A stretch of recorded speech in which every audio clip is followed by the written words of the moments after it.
We're going to switch right over and talk about Lustgarten Foundation and find out about their upcoming walk. And how many years has this been? You've been on like every year since you started? I think so, and this is year 18. 18. Oh my And gosh. neither one of us have aged. We haven't My aged a bit. husband, yeah, but Well, you know how men are. They age a little bit. No, they always look good though. Yeah. So Neil, of course, is here sitting with us, and Shari Piper, and we're so happy that you're both here.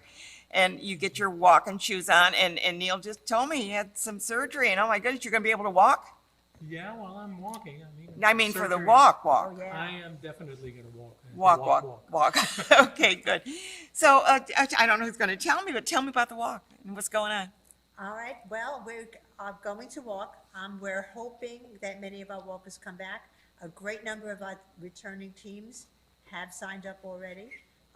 Just as an aside, if people want to walk virtually in their own neighborhoods, if they have immunocompromised people or in some way would rather not be in a large crowd, they can register and walk at home, walk in their neighborhood, gather their friends, walk and fundraise, because wherever Yeah, you the walk, fund. we need your money. Yeah. But at the park, we will have a limited walk. We will still have a band, no face painting or purple hair. Yeah, I think extensions they've been kind of eliminating that at a or lot of masseuses. events. No, we don't want anybody to be that Close to each yeah, other. face to face. We will have packaged snacks. We'll still have coffee and apple cider poured for you. Mm-hmm. And most important, we're going to gather and walk. I know that many of our teams have not met one another in person for this whole year. So we will have some family and support group reunions. And you're going to be outside, of course. outside. And that's a number one. You're outside, so that's helpful. Masks are required probably. Well, or- they will be required for non-vaccinated, optional for vaccinated, because we're outdoors, so Yeah. that's the CDC guidelines. Whatever makes people comfortable. We won't be doing a lot of activities within the pavilion, because even though it's open air, it's still would You're bring getting people close, together. yeah. So when we start out the walk, teams can spread themselves out.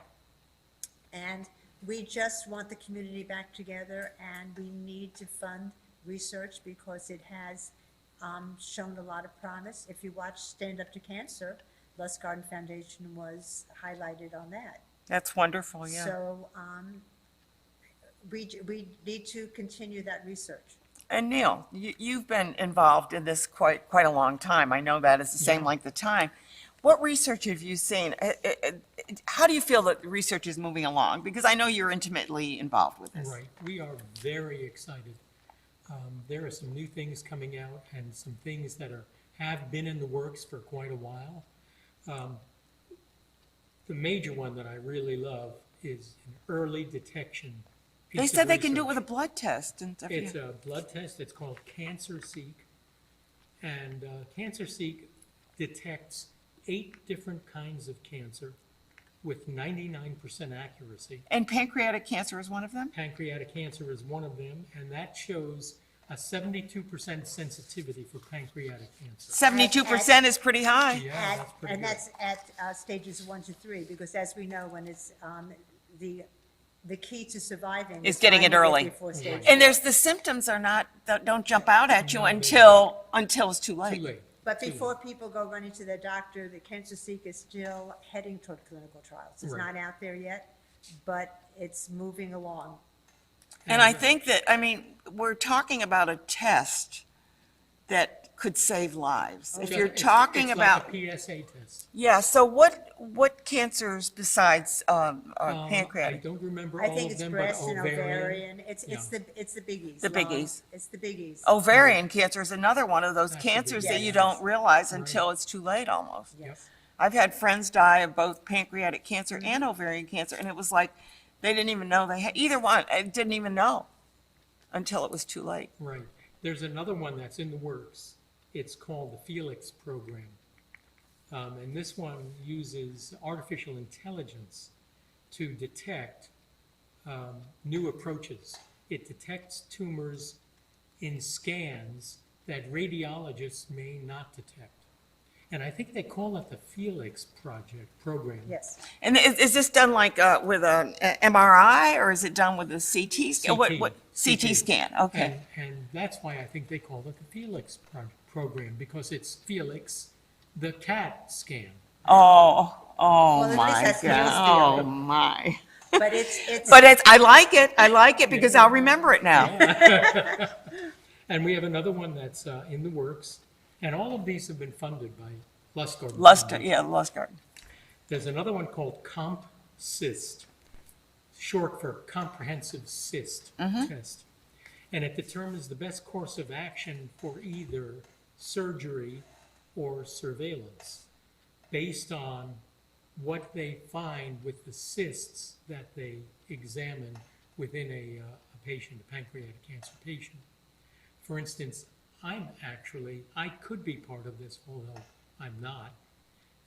And I'm under surveillance and have been You've been, as long as I've known you, it since seems. 2007. Well, you've had, and the other thing, I mean, I guess, I don't know if we were going to talk about this, but is pancreatic cancer hereditary? Because I know you have others in your family, I In think. about 13% of the cases, it's hereditary. And in my case, I lost my mother, brother, and sister to pancreatic cancer. So, I'm so sorry for your loss, because those are big losses. yeah, thanks. It was over a period of time, and by my brother passing away, we said, we have to do something about this. Yeah. And that's how we got involved in this, and with the Lustgarten Foundation. But the importance of the cyst test is that it can tell whether it's just a benign cyst that just needs watching, or whether surgery is necessary. Yeah. So those are all early And detection so techniques. so we all have cysts in our bodies. Exactly. I mean, they're around. I had a test done, and I could see the screen, and I said, "Oh, what is that?" And he says, "Oh, it's just a little cyst." And I said, "But," and he says, "Everybody has cysts." The doctor said. See, so it's one of those things that you have them now. How do you know if they're benign, or how do you? I mean, he blew it off like it was no big deal, and he said, "I can tell that's nothing," and he probably could. But the point is, if you could get a test that says yes or no, yay or nay, that would be quite helpful. Yeah, definitely helpful. And then we also have some treatment options that are in clinical trials. So we have a PASS -01, which is in US and in Canada. And that's to see which treatment works for an individual patient. As we know, with all cancer treatment now, the buzz thing is individualized treatment. Biopharmaceutical, yeah. So being able to do that is quite important. And they're using organoids, which is they take your cancer and literally grow it in a petri dish. And then they can test different options right there and then, rather than have the patient go through a number of things to see what works. It's the same thing that when I was in college, we did with different bacteria. Exactly. And then we would try different products on different antibiotics to see which ones got the circle, it got it or not. So it's the But same, in the case of cancer, it's the same. time is of essence, so Yeah. so you want to go to the most This effective is treatment principle, as the quickly as principle possible. behind this is phenomenal. Yep. Why didn't we think about this earlier? Well, funding, Yeah. and this is. Yeah, where you need to Lustgarten get comes the in. researchers, yeah. And some progress attracts more funding. So it's part a of the circular. problem If thing. it's what they call sexy, if it's gonna get the press and stuff, then they're gonna give more money towards it. Yeah, the organoids are things that's the important thing, the organoid. And the big problem was growing it rapidly. Yes, Rapid, growth. And the research has actually revolutionized that, because now they're able to grow it very quickly.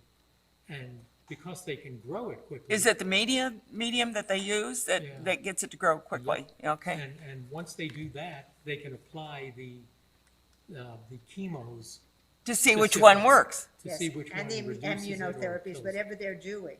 Right.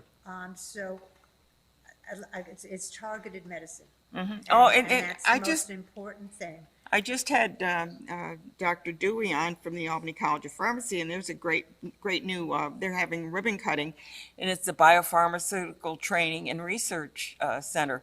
And as pharmacists, which I have been all my life, we're now looking at, rather than chemicals and botanicals, we're looking at how can we get that target right to that and find out, and maybe that's what we need, like they're doing with the BRCA test with the breast cancer. Yeah, Exactly. So this is, it's all coming down the pike, so it's a very exciting time. And I think one of the reasons that things are coming more quickly now is, number one, there's some combination of things that have been in the works for a long time. Yeah. But increased funding, of course, and the fact that all of these research centers are working collaboratively.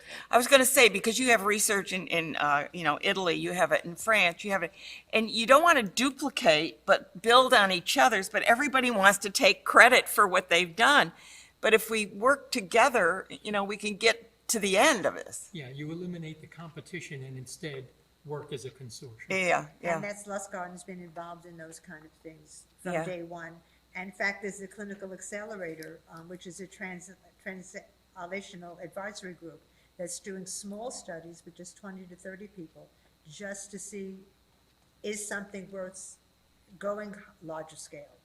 So it's everything is feeding one another, and 100% of every penny we raise Goes going in. back to the wall. It's goes not like the to money, funding. like a fundraiser is out there trying to raise money Yeah. for you. Because Lustgarten has independent backing to cover their operating expenses. So when we walk, and over these 17 past years, we've raised $1.3 million, and every penny of that has Goes gone right to to it. research. I want to thank you, Neil, for being here today and telling us a little bit about those great programs that are coming up down the pike. I'm going to switch over to you, Shari. Tell me when this walk is and how people can get involved with it. The walk is Sunday morning, September 19th. It will be at the Elm Avenue Town Park in Bethlehem and in Delmar. And you can register at lustgarten.org. Okay, you can register right online. Yeah, Okay. and I think that's on the screen. Yes. So you can register to walk with us. You can, if you cannot make it, you can donate to the walk. So you can make a donation there as well. Yep, or Okay. you can be a virtual walker. The difference between donating and being a virtual walker is you can have people sponsor you as a virtual walker. So you the can get money extra, you multiplies. can multiply the money.